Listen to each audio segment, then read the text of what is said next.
Bismillahirrahmanirrahim. Assalamualaikum warahmatullahi wabarakatuh. Waalaikumsalam warahmatullahi wabarakatuh. Alhamdulillah wa syukurillah.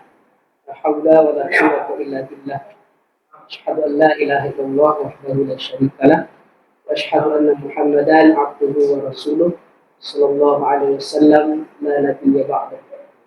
Yang kita hormati Bapak Kepala Kantor Kementerian Agama Kabupaten Solo, beliau Bapak Haji Zulkifli SHGMM, mana beliau pada hari ini akan membedah keputusan Menteri Agama Republik Indonesia nomor 244 tahun 2025, dan juga didampingi oleh Ibu DWP Kementerian Agama Kabupaten Solo. Kemudian juga didampingi oleh Ibu Kasih Pendidikan Madrasah, beliau Ibu Lizi. Maka dari itu kita mengetahui bersama bahwa pendidikan adalah pilar utama dalam membangun peradaban. Semangat dalam menuntut ilmu itu merupakan sebuah sebuah perjuangan yang benar ibadah di Allah Subhanahu wa Ta'ala. Maka dari itu tentu kita mulai dari Bapak Kementerian Agama Kabupaten Solo, Bapak Haji Zulkifli, bagaimana keputusan Menteri Agama Republik Indonesia nomor 244 tahun 2025 ini bisa berjalan dengan baik sesuai dengan harapan Kementerian Agama Republik Indonesia. Terima kasih. Assalamualaikum warahmatullahi wabarakatuh. Yang kita hormati Buya John Darmis sebagai pendamping kita pada sore hari ini. Yang kita hormati Ibu Ketua DWP sebagai pemerhati pendidikan di Kabupaten Solo, Ibu Lizi Kasih Pendidikan Madrasah Kementerian Agama Kabupaten Solo. Bapak-bapak dan ibu-ibu pemirsa yang kami hormati, pada sore hari ini kita akan mencoba membahas tentang program prioritas Kementerian Agama Republik Indonesia yang telah dituangkan di dalam keputusan Menteri Agama Republik Indonesia nomor 244 tahun 2025. Di dalam KMA ini ada 8 program prioritas Kementerian Agama. Jadi kepala madrasah, kepala KUA, pejabat struktural dan fungsional yang ada di Kementerian Agama, terutama di Kabupaten Solo, itu wajib tahu, mengerti, memahami tentang program prioritas Menteri Agama tahun 2025-2029. Nah, untuk lebih jelasnya, bahwa program prioritas Kementerian Agama itu yang pertama adalah kerukunan dan cinta kemanusiaan. Jadi kerukunan dan cinta kemanusiaan. Yang kedua, ekoteologi. Jadi yang kedua itu adalah ekoteologi. Yang ketiga, layanan keagamaan berdampak.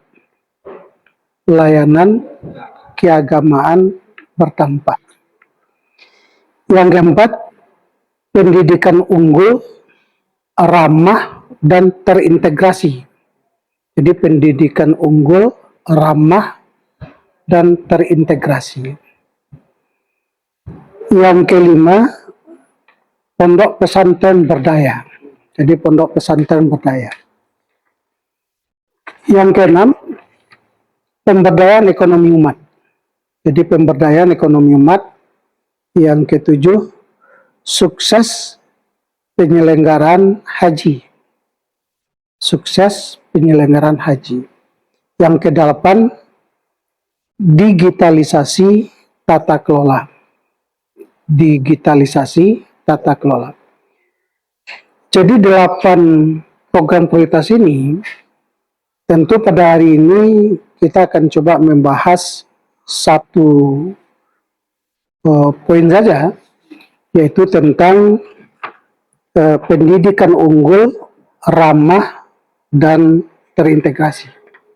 Sebagaimana yang dikatakan oleh Buya John Darmis sebentar ini, maju mundurnya bangsa itu dilihat dari kualitas pendidikan. Jadi dilihat dari kualitas pendidikan. Kalau kita lihat sejarah ya, sewaktu Jepang itu dibom Hiroshima itu, pertanyaan yang muncul dari tokoh-tokoh Jepang itu adalah, masih adakah guru yang tersisa? Jadi pertanyaan, masih adakah guru yang tersisa? Nah, kenyataannya pada hari ini kalau kita lihat, Jepang jauh lebih maju, lebih unggul daripada kita, dari Indonesia. Nah, oleh karena itu, tentu pada hari ini kita lihat di Kabupaten Solo. Di Kabupaten Solo itu yang Madrasah Ibtidaiyah itu, MIN, yang negeri itu ada 4, tambah swasta 6, yang Madrasah Sanawiyah negerinya ada 7, tambah swasta berapa pokoknya? 30. Dan Madrasah Aliyah ada negeri 3, swastanya 11. Tentu itu baru di bawah jajaran Kementerian Agama. Dan ada lagi dari RA.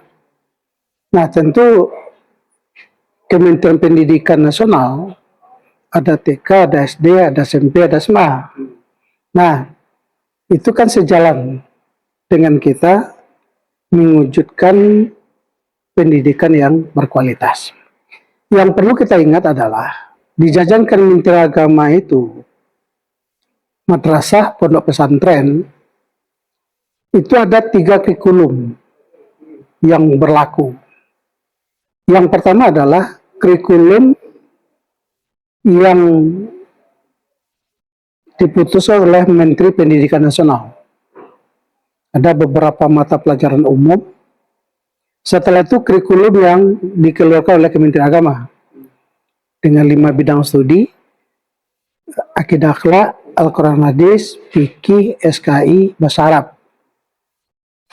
Nah, untuk penguatan ciri khas madrasah di bidang keagamaan, lahirlah kurikulum yang disusun oleh pondok pesantren itu sendiri, madrasah itu sendiri.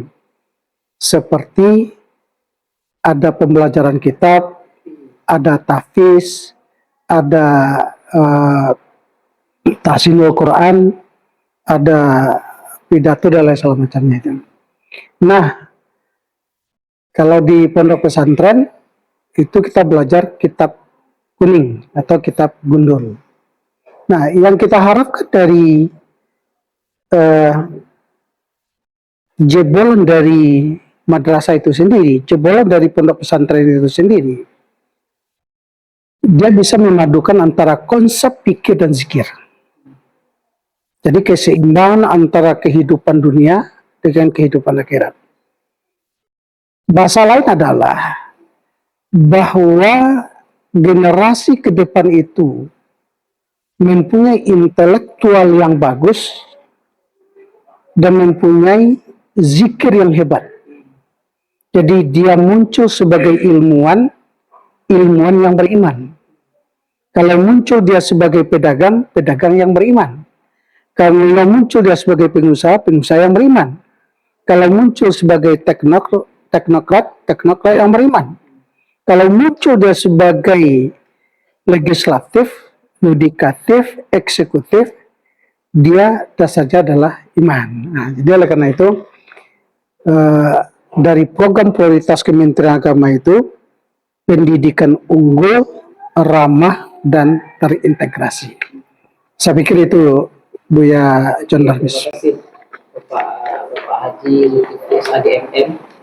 Namun sepanjang ini kan termasuk yang baru ya. Iya.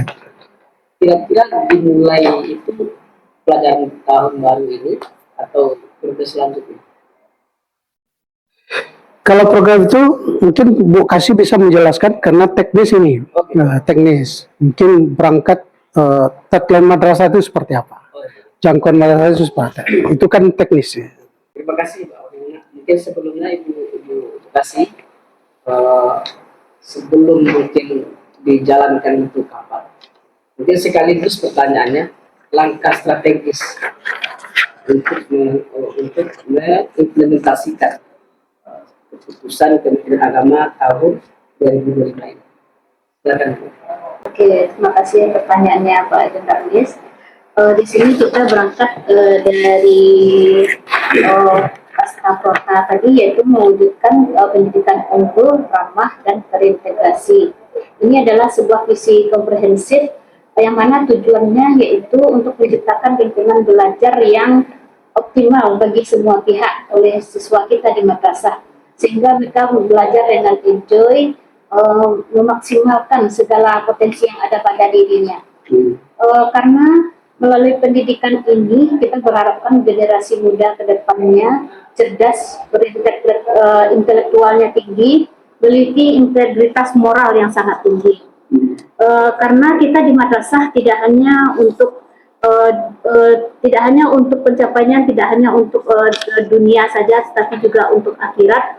Maka pendidikan ini mampu menanamkan kesadaran akan tujuan hidup di madrasah kita, tanggung jawab sebagai khalifah, dan juga pentingnya menjaga kehormatan diri dan lingkungan. Bagaimana tujuan akhir ini mewujudkan pendidikan yang ramah, unggul, dan terintegrasi ini, yaitu pembentukan karakter yang kokoh, berlandaskan iman dan takwa sehingga mampu membentengi diri dari pengaruh yang negatif, serta siswa kita bisa berkontribusi positif di dalam masyarakat hendaknya. Itu yang kita harapkan. Kemudian untuk kurikulum yang terbaru ini, alhamdulillah baru saja sudah keluar surat edarannya, dan insya Allah akan kita mulai pada tahun pelajaran ini. Itu saja singkatnya. Kemudian untuk menambahkan sedikit tentang fenomena pada saat ini yang terjadi di madrasah kita, yang mana madrasah kita pada saat ini berfokus kepada digital, yang mana digital ini karena semua kalangan, mulai dari anak-anak, remaja, dewasa, bahkan sampai tua pun sangat dekat dengan digital. Sehari-hari kita sangat dekat dengan digital. Maka di madrasah juga akan mensosialisasikan dan membangun bagaimana penggunaan digital yang baik di madrasah, sehingga tidak membawa efek buruk kepada siswa kita. Karena penggunaan digital ini juga semuanya pasti ada positif dan negatifnya ya, sehingga kita meminimkan negatifnya, sehingga siswa kita bagus di era digital dan sedikit berefek buruk dan sedikit membuang efek buruknya. Sehingga untuk memaksimalkan itu, kita juga ada membuat program madrasah digital di madrasah kita. Itu untuk menjawab tantangan zaman pada saat ini, sehingga nanti untuk kedepannya siswa kita yang lulusan madrasah bisa bersaing di nasional maupun internasional sesuai dengan tagline madrasah yang baru ini tahun 2024, itu madrasah maju bermutu dunia. Ya, jadi setelah apa yang disampaikan oleh Bapak Kantor Kementerian Agama Kota Solo dan juga edukasi mengenai keputusan Menteri Agama nomor 244 tadi, kemudian tahun 2025 ini langkah strategis sudah, implementasinya pun sudah. Kira-kira apa tantangannya dalam menjalankan keputusan Kementerian Agama ini? Eh, tantangan kita sebenarnya untuk dunia pendidikan. Yang pertama itu adalah kurikulum itu selalu berubah, selalu seolah-olah semacam eksperimen lah. Ini belum tuntas, masuk yang ini, masuk yang ini, yang lama sudah tinggal. Kalau kita lihat kurikulum kita itu kan ada CBSA, ada kurikulum 94, 74, ada kurikulum KTSP, ada kurikulum 2006, ada kurikulum 2013. Yang terakhir ini adalah kurikulum Merdeka dan akal lahir KCL. Nah, oleh karena itu satu tantangan. Yang kedua, guru-guru kita ini agak kerepotan. Ini kalau ditanya ketua DW ini, seorang guru ya, itu bisa bikin 7 keliling itu, membuat perangkat ajar segala macamnya itu. Tetapi yang jelas, Kementerian Agama itu dengan adanya moto ikhlas beramal, itu akan mengikuti perubahan itu. Setiap perkembangan, setiap perubahan itu ada di kita. Yang perlu kita ketahui di Kementerian Agama itu, tagline madrasah itu sudah 4 kali diganti. Yang pertama, tagline-nya itu adalah madrasah hebat bermartabat. Itu yang pertama. Madrasah hebat bermartabat. Jadi kita sudah menjadi bahwa kita ini hebat ini. Di saling kehebatan itu, kita memunculkan moral bermartabat. Yang kedua, madrasah mandiri berprestasi. Jadi mandiri berprestasi. Jadi kita sudah bisa tegak di diri kita sendiri, setelah itu berprestasi. Artinya kan hebat, prestasi kan itu juga. Setelah itu lebih baik madrasah lebih baik. Jadi bukan mengatakan pendidikan di luar kita itu tidak baik, tetapi kita mengatakan pendidikan kita lebih baik madrasah lebih baik. Setelah itu ada lagi tagline yang terbaru yang disampaikan oleh Bu Kasih Pema tadi, yaitu madrasah maju bermutu mendunia. Jadi secara tidak langsung kita sudah mengatakan kami ini sudah maju. Kami sudah maju. Setelah itu kami sudah bermutu. Nah, kita sudah bermutu. Yang selanjutnya mendunia. Go internasional. Oleh karena itu, Menteri Agama sekarang ada beasiswa kepada perguruan-perguruan tinggi yang terhebat di Indonesia dan perguruan tinggi yang terhebat di luar negeri. Kita ambil contoh Kabupaten Solok. Itu kita kemarin sudah ada yang kuliah kedokterannya di Turki. Ada yang kuliah di Al-Azhar. Ada yang kuliah di Yaman umpamanya. Ada yang kuliah di ITB, UGM, UNAN, nah UMP, UIN. Nah, ke depan tentu, dan saya juga berharap kepada Kasih Madrasah, saya katakan, karena kita sudah mencanangkan bahwa madrasah itu maju, bermutu dan mendunia. Kalau boleh saya berprinsip, ke depan alumni-alumni madrasah yang ada di Kabupaten Solok, Madrasah Aliyah, alumni pondok pesantren yang ada di Kabupaten Solok, baik Salafiyah maupun Khalafiyah, harus kuliah di perguruan tinggi ternama. Harus kuliah di perguruan tinggi ternama. Baik di Indonesia, apalagi di luar negeri. Nah, kalau seandainya dia kuliah di perguruan tinggi ternama, taruh kita berpendapat kuliah S1-nya 4 tahun. Normal saja ya. Kuliah S2-nya 2 tahun, 6 tahun. Kuliah S3-nya 3 tahun umpamanya. Jadi kan 9 tahun. Berarti 9 tahun ke depan, dia kembali putra terbaik dari perguruan tinggi yang terbaik, akan menjadi pemimpin di Kabupaten Solo, maka Kabupaten Solo itu akan lebih maju. Kenapa lebih maju?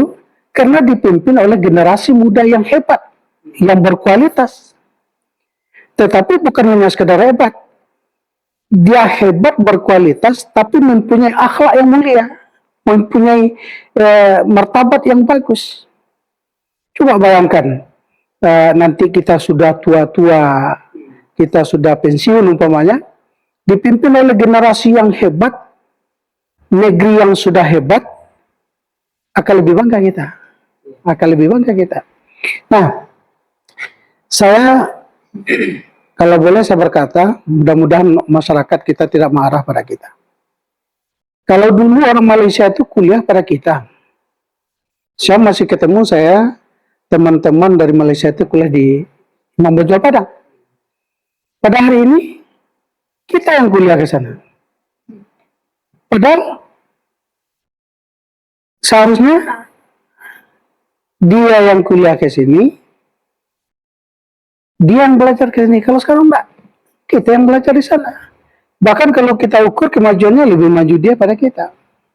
Nah ini, nah oleh karena itu, Kementerian Agama sangat menyadari dengan ketinggalan-ketinggalan seperti itu, maka dibuatlah tagline madrasah maju bermutu mendunia. Tentu untuk mencapai suatu prestasi yang luar biasa itu, kita harus bekerja sangat luar biasa. Tidak mungkin kita ingin menjadi orang hebat, tapi belajar nggak mau. Kita ingin menjadi orang luar biasa, tapi bekerja biasa-biasa saja. Tak mungkin itu. Kita harus, kalau menurut saya ke depan, di Kabupaten Solo, madrasah pondok pesantren bukan lagi berjalan, tapi sudah berlari. Berlari terus, sambil mengukir prestasi. Nah, kenapa ini kita tekankan? Kan Ketua DWV sebelum menjadi ASN sebagai praktisi pendidikan. Ada beliau sebagai kepala RA terjun aja, kepala MIS terjun aja, ada MTS terjun aja. Itu sama pengelolanya dengan negeri. Bahkan lebih berat pada negeri. Kenapa berat pada negeri? Karena swasta itu lokal kita mikirkan, guru kita mikirkan, gaji guru kita mikirkan, murid kita mikirkan. Tapi bisa berjalan dengan baik. Nah, di Kabupaten Solo yang saya harapkan itu ada 3 sebenarnya. Madrasah harus mempunyai pondasi yang kuat. Imannya yang kokoh, tauhidnya yang kuat, akidahnya yang hebat. Yang kedua harus punya ilmu pengetahuan yang luas. Jadi intelektualnya tidak ketinggalan dengan sekolah lain. Yang ketiga yang lebih penting lagi adalah mampu mempertahankan akhlakul mulia, akhlak yang mulia lah, akhlak yang mulia. Kalau sudah dia punya kualitas iman, sudah punya kualitas keilmuan yang bagus, mempunyai akhlak yang bagus, itu secara otomatis masyarakat percaya pada kita. Tetapi kalau tidak, masyarakat tidak akan percaya pada kita. Terima kasih. Kita di Kabupaten Solo masih ada juga kecamatan, nagari yang pemerintah itu masih termarginalisasi, pinggir pinggiran atau di pedesaan. Dengan adanya keputusan Kementerian Agama, apakah Kabupaten Solo sudah siap dengan itu? Kalau saya lihat, ini baru-baru ini Bu Kasih ya, ada bantuan pemasangan wifi.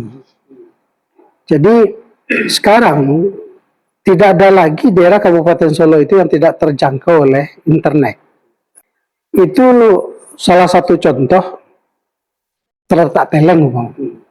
itu kan daerah yang boleh dikatakan pinggiran Kabupaten Solo lah. Karena habis Nagari Selian Tigo itu kan Singapura. Sekarang kan sudah masuk IV di sana. Sudah ada tuh di sana. Di Keramat Data umpamanya, di Semano juga sudah ada. Jadi artinya apa? Pemerintah sekarang, kalau dulu zaman Pak Epi, bupatinya dan wakil bupatinya pada itu adalah Pak John Firman Pandu, itu masyarakat meminta agar tower ada di Iliran Gumanti di Sarialan Tigo. Itu diberikan. Setelah itu ada lagi di Tigo Lurah dikasih. Nah, jadi sebenarnya tidak ada lagi bagi masyarakat, terutama madrasah, yang ketinggalan informasi. Dan perlu Pak Buya John ketahui, 14 kecamatan yang ada di Kabupaten Solo, itu kita sudah punya madrasah. Misalnya di Iliran Kumanti, ada MTS 6, ada MTS swasta di Pintikayu, ada MTS swasta di Teratak Teleng, ada MTS swasta di Singanggai. Nah, kalau saya lihat, masyarakat kita masih tinggi minatnya untuk sekolah madrasah. Yang paling mengembirakan kita lagi adalah Madrasah N6 Solo itu, di Talangbungu itu, pernah juara 2 nasional tentang UKS. Daerah yang terletak di pinggir kota, tapi kita berbicara di tingkat nasional. Bahkan alumni-alumni dari madrasah itu diterima di SMA unggul di Sumatera Barat, seperti SMA 1, SMA 2, sampai SMA 10. Bahkan diterima di Man Insan Cendikia. Berarti kan kualitasnya bagus itu. Jadi, kalau sudah masuk ke SMA 1 Sumbar, SMA 2 Sumbar, Insan Cendikia, itu kan hebat itu. Karena bertarung di situ bukan bertarung Kabupaten Solo, tapi bertarung kabupaten kota yang ada di Sumatera Barat, bahkan bertarung dengan kabupaten kota yang ada di provinsi lain. Kita masuk di situ. Berarti hebat kita. Nah, di Lembah Gumanti ada pondok pesantren, ada Sanoya, ada Amal. Di Tiga Lurah ada Sanoya di situ. Di Payang Kaki ada pondok pesantren, ada Amal, ada Sanoya di situ. Nah, saya katakan Kabupaten Solo madrasah sudah rata, ada di setiap kecamatan. Pondok pesantren sudah rata juga. Nah, tergantung pada kita lagi. Bagaimana meningkatkan kualitas pondok pesantren dan kualitas madrasah itu sendiri. Bahkan saya katakan kepada Bu Kasih sebagai tenaga teknis, Bu Kasih kata saya, yang perlu kita benahi itu di madrasah atau di pondok pesantren itu ada 4. Yang pertama adalah di segi SDM, sumber daya manusia. Mulai dari top leadernya, middle leader, dan lower leader. Mulai dari situ tenaga pendidik dan kependidikan, santri, orang tua. Jadi saya katakan bahwa madrasah itu bukan milik Kementerian Agama saja, tetapi pondok pesantren madrasah adalah milik umat, milik bangsa dan negara. Semuanya bertanggung jawab untuk memajukan itu. Nah, yang kedua yang perlu kita benahi itu adalah setelah SDM, kita benahi sarana prasarana. Tapi sarana prasarana itu saya lihat di Kementerian Agama Kabupaten Solo pada khususnya dan Sumatera Barat sudah bagus-bagus. Jadi kita melihat. Nah, untuk sarana prasarana ini mungkin anggaran pemerintah itu terbatas. Tetapi kan bisa kerjasama membangun jejaring kerja dengan berbagai elemen masyarakat. Sedangkan masyarakat kita bisa membangun masjid 1 buah, membangun musala 1 buah, membangun masalah macamnya. Tentu kita itu artinya kita panggil, artinya ini ikut serta untuk membangun lembaga pendidikan keagamaan di Kabupaten Solo. Oleh karena itu, madrasah sekarang, madrasah kita itu ada yang dapat dari PUPR, ada yang dapat SBSN, ada yang dapat dari apa namanya rehab ya, rehab. Itu kan dalam rangka memendai safras. Nah, kalau sudah safrasnya bagus, SDM-nya bagus, yang ketiga itu yang harus kita benahi itu adalah sumber dana. Bahkan sebagaimana yang sebut tadi Pak John, madrasah mandiri berprestasi, pondok pesantren mandiri berprestasi. Dia tidak lagi tergantung kepada orang lain, tetapi sudah bisa menghidupi dirinya sendiri, membenahi dirinya sendiri. Nah, salah satu kebijakan pemerintah pada hari ini adalah kepala madrasah itu kalau dulu dia menjadi kepala madrasah, dia punya jam wajib itu 6 jam. Kalau sekarang tidak ada lagi. Tapi dia sudah berpikir secara komprehensif. Bagaimana madrasah maju secara ekonominya, maju secara kualitasnya, baik secara safrasnya. Ini yang kita harapkan. Ini sebenarnya Kementerian Agama itu menjalankan konsep agama. Dalam konsep agama kan seperti ini. Tangan di atas lebih baik dari tangan di bawah. Jadi orang ke depan, pemerintah sekarang ke pendidikan gratis. Bahkan di Kabupaten Solo ada SR, Sekolah Rakyat. Itu kan gratis juga, yang diperuntukkan kepada fakir miskin.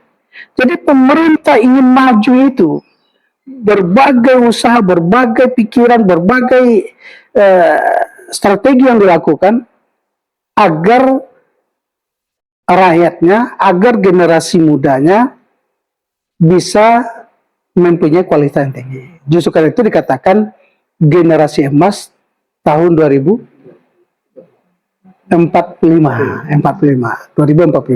Nah, inilah persoalan-persoalan. Tentu yang paling sulit itu adalah tantangan kasih pemat. Mampu tak kasih pemat untuk menjawab tantangan zaman itu? Silakan dijawab Pak. Apa kira-kira tantangan terberat dalam menjalani keputusan Kementerian Agama ini? Baiklah, terima kasih atas pertanyaannya Pak John. Tadi juga sudah dijawab tentang tantangannya oleh Pak Luna. Dan saya di sini juga menambahkan sedikit bahwa di madrasah kita kalau untuk masih ada keterbatasan infrastruktur yang mana di madrasah kita rata-rata sudah untuk mendapat sinyal internet rata-rata sudah dapat, cuman ada yang masih low dan ada yang daerah yang sedikit akses internetnya sehingga mereka untuk informasi untuk akses informasi juga agak sedikit itu karena akses internetnya masih low di sana. Kemudian tantangannya untuk para guru juga karena untuk kurikulum yang terbaru ini untuk e-learning ini para guru tidak hanya berubah peran dari awalnya pemberi informasi kemudian berubah peran sebagai pembimbing karena di e-learning ini yang dibutuhkan itu yaitu bagaimana madrasah kita siswa kita di madrasah itu aksesnya lebih berkembang, bisa mengeluarkan ide-idenya dan para gurulah yang akan membimbingnya. Berbeda dengan sebelum-sebelumnya. Sebelumnya guru memberikan informasi, tuangkan ke gelas dan siswa penerima. Dan sekarang tidak berubah. Itu semua berubah polanya. Guru berubah peran menjadi sebagai pembimbing. Bagaimana dia membimbing agar siswa ini berakhlak karimah, berakhlak dan berintegrasi dengan keadaan yang ada pada saat ini. Itulah perubahan dan tantangan yang ada pada saat ini. Oke, terima kasih Ibu Kasih Permat. Kemudian kita beralih kepada Ibu DWP yang mungkin beliau juga termasuk seorang guru. Apa tantangan terberatnya bagi guru? Silakan Ibu. Terima kasih Pak Jan. Sebenarnya sebagai guru itu bukan suatu hal yang susah.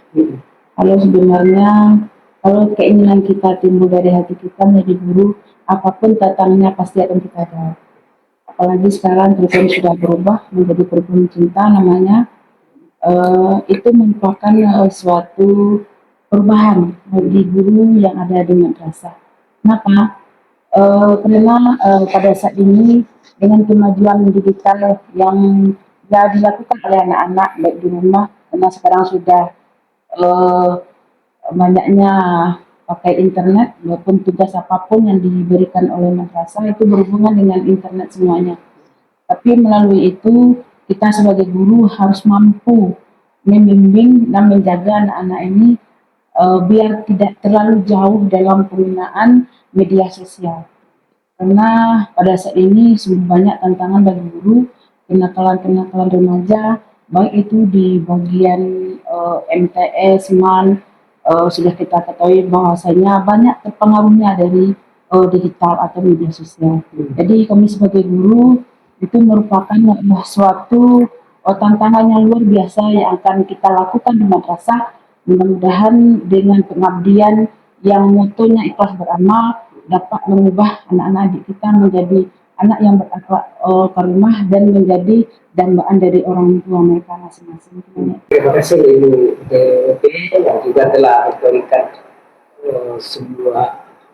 sebuah pendapat tentang tantangan yang beliau hadapi dalam dunia pendidikan. Namun sebelum terakhir mungkin Ibu kasih apa kira-kira pesan untuk para guru, para siswa dan kita semuanya. Silakan Ibu. Oke. Pesan pertama untuk para guru itu, kalau para guru harap mengajar dari hati seperti yang disampaikan oleh Ketua DWP tadi. Kalau kita sudah mengajar dari hati, karena sekarang kan kurikulum cinta yang artinya memang mengajar dari dalam gitu, semuanya akan indah pada waktunya. Kemudian untuk anak-anak gitu, untuk siswa kita di madrasah gitu, silakan kembangkan dirinya melalui era digital juga tidak apa-apa. Silakan dengan melalui teknologi apa saja, silakan baca semuanya, gali informasinya, dan yang pasti saya berharap untuk siswa kita di madrasah hindari hal-hal yang tidak kita inginkan, dari bullying, kemudian dari dampak-dampak teknologi saat ini kan kita sudah jelas sudah banyak itu penjualan narkoba, perilaku amoral, intoleransi, dan banyak lagi. Saya berharap pada siswa madrasah tidak ada itu di Kabupaten Solok, dan harapan kita Kabupaten Solok maju di dunia pendidikan hendaknya. Lanjut kepada Bapak Kemenang. Baik, Bapak-bapak dan Ibu-ibu pemirsa yang berbahagia, harapan saya ke depan, generasi terus belajar, belajar. Kalau orang Minang mengatakan tidak ada waktu yang luang. Duduk marawi ranjau, tagak meninjau jarah. Itu filsafat orang Minang. Yang kedua, ada 3 yang harus dimiliki oleh generasi muda ke depan. Yang pertama, iman. Yang kedua, ilmu. Yang ketiga, seni. Kenapa demikian? Dengan iman hidup terarah. Dengan ilmu hidup jadi mudah. Dengan seni hidup menjadi indah. Ketiga-tiganya harus dimiliki oleh generasi muda ke depan. Saya yakin dan percaya bahwa generasi kita adalah generasi yang hebat untuk menuju Indonesia emas tahun 2045. Kalau nanti generasi kita adalah generasi yang hebat sebagai penerus tongkat estafet ke depan, tentu kita akan dipimpin oleh orang-orang yang hebat. Kalau sudah dipimpin oleh orang-orang yang hebat, maka kemajuan nagari, kemajuan kabupaten, kemajuan provinsi, kemajuan Indonesia akan menjadi lebih hebat. Oleh karena itu, kita optimis, yakin, go internasional. Terima kasih. Dan terakhir Ibu DWP yang notabene adalah sebagai guru. Silakan Ibu. Terima kasih. Mungkin harapan kami sebagai guru untuk kedepannya, mudah-mudahan kurikulum yang terbaru ini akan memberi pencerahan pada anak didik kita dan memberi pembaruan bahwasanya kurikulum ini betul-betul kita terapkan demi kemajuan anak bangsa kita. Kalau kita kerjakan sesuai dengan hati, dengan keikhlasan, mungkin akan terwujud sesuai dengan apa yang diinginkan oleh Bapak dan teman-teman. Terima kasih. Mudah-mudahan apa yang kita diskusikan ini dan juga yang berada di keputusan Kementerian Agama nomor 244 tahun 2025 ini bisa kita implementasikan di dalam dunia pendidikan. Insyaallah. Mudah-mudahan kemudian mungkin itu diskusi kita. Terima kasih pemirsa yang telah memperhatikan dan menonton kita dalam berdiskusi. Mudah-mudahan bermanfaat untuk kita bersama. Bila bisa dilihat. Wassalamualaikum warahmatullahi wabarakatuh. Waalaikumsalam.